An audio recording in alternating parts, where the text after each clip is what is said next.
Bonjour, wasabiko and Indigenous. Nishdame kwe indao kiwait nindunjuba Kingstonda.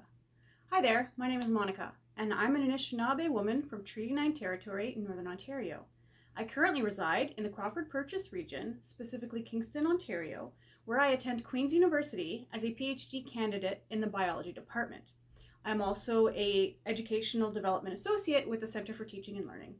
The information in this 4-part web series is an introduction to my interpretation of peer-reviewed scholarly articles and books, my lived experience, and conversations that I have observed and participated in over the years.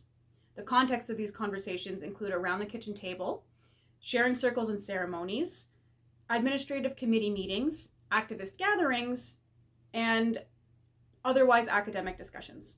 Contributors to these conversations include elders, youth, and generally knowledgeable individuals from Indigenous communities, not only in Canada, but around the world.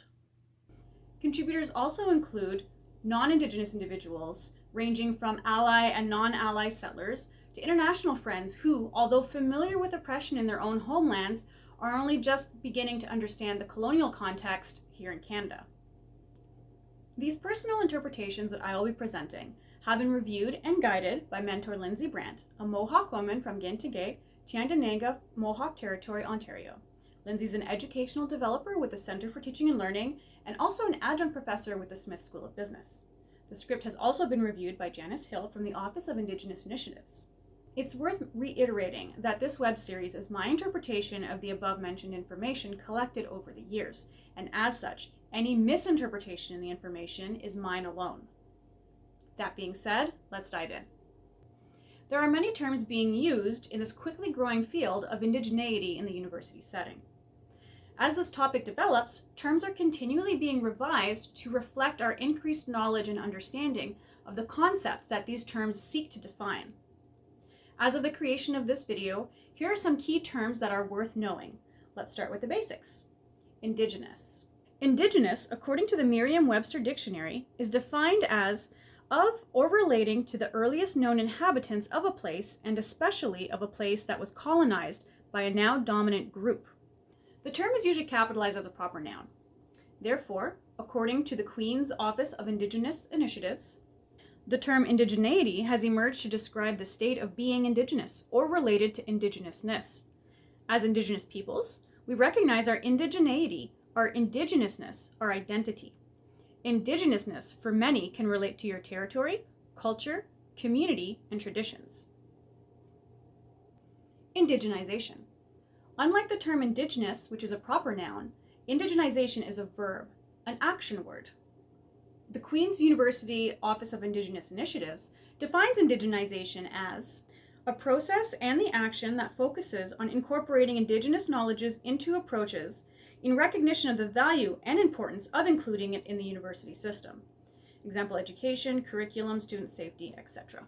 The distinction between the terms Indigenous, indigeneity, and indigenization is important, and its proper use signals that the individual has taken the time to learn the terms and their proper use. Colonialism. The Merriam-Webster Dictionary defines colonialism as domination of a people or area by a foreign state or nation, the practice of extending and maintaining a nation's political and economic control over another people or area. When viewed from the context of the university, this includes domination of secular education, epistemologies, and pedagogies. Colonialism has created structures and institutions globally that focus on and center colonial narratives and ideologies. Decolonization, therefore, is a decentering of colonial narratives and a dismantling of the institutions founded on colonial ideologies. But how does this manifest in the university setting? This is still a work in progress, and many scholars, knowledge holders, and communities are still working on some potential solutions. Let's explore some terms that have gained recognition when it comes to describing indigeneity and indigenization in the university setting. Indigenous inclusion. Indigenous inclusion, according to Gaudry and Lorenz, 2018, is a policy that aims to increase the number of Indigenous students, faculty, and staff in the Canadian Academy. Although increasing enrollment and hiring is a positive step in representation, many feel that Indigenous inclusion is simply a more subtle form of assimilation.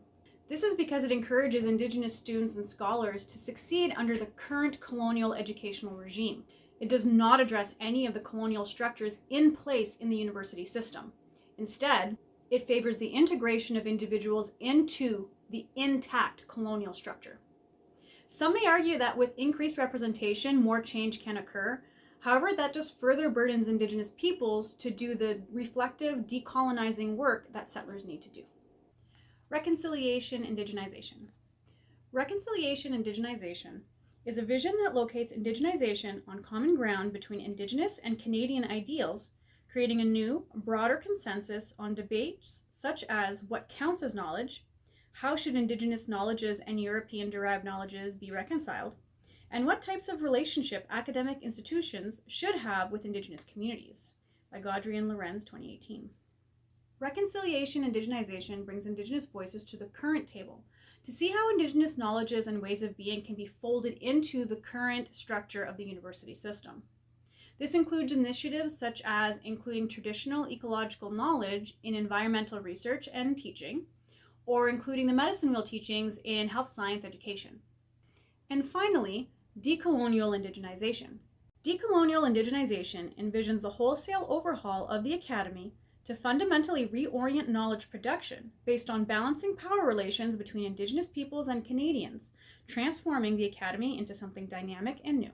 Gaudry and Lorenz, 2018.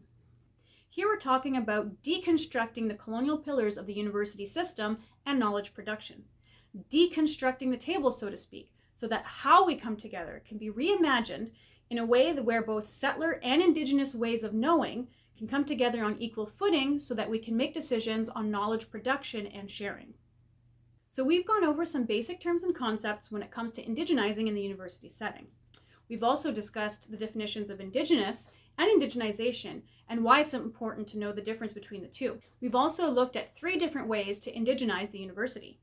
Which of the 3 were you drawn to? Which, if any, would you feel more comfortable exploring and engaging with? What type of indigenizing have you maybe already implemented in your teaching or would like to implement in your teaching going forward? Leave us a comment below and let's get some conversations going. Don't forget to check back next week when we'll be discussing indigenizing in STEM. That's all from me, Miigwech Bizindawiyeg. Thank you so much for listening. I'll see you next time. Bamapi!